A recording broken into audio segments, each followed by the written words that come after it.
Valavoor government UP. സ്കൂളിൽ school social service സ്കീമിന്റെ ആഭിമുഖ്യത്തിൽ നടക്കുന്ന ദ്വിദിന സഹവാസ ക്യാമ്പിന്റെ ഉദ്ഘാടനം കരൂർ ഗ്രാമപഞ്ചായത്ത് വൈസ് പ്രസിഡന്റ് ബെന്നി മുണ്ടത്താനത്ത് നിർവഹിച്ചു.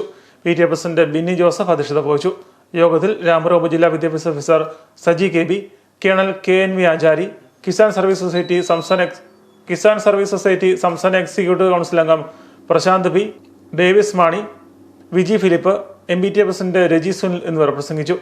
കിസാൻ സർവീസ് സൊസൈറ്റിയുടെ ആഭിമുഖ്യത്തിൽ കാർഷികോപകരണങ്ങളുടെ പ്രദർശനവും അവ കൈകാര്യം ചെയ്യുന്നതിനുള്ള പരിശീലനവും നടന്നു.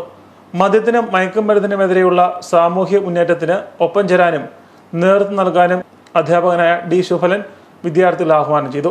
ഹെഡ്മാസ്റ്റർ രാജേഷ് NY ക്യാമ്പ് പതാക രാവിലെ ഉയർത്തി. School social service scheme coordinator Shani Mathew, അധ്യാപകരായ Priya Celine Thomas, Jolsini, Anju KG, Charlsy Jacob, Rahul R എന്നിവർ നേതൃത്വം നൽകി. ലഹരിക്കെതിരെ ഒന്നിച്ചും മണ്ണറിഞ്ഞ കൃഷിപാടങ്ങൾ ഹൃദയസ്ഥമാക്കിയും കാർഷികോപകരണങ്ങളുടെ പ്രവർത്തനം മനസ്സിലാക്കിയുമാണ് ക്യാമ്പിന്റെ ആദ്യ ദിനം കടന്നുപോയത്.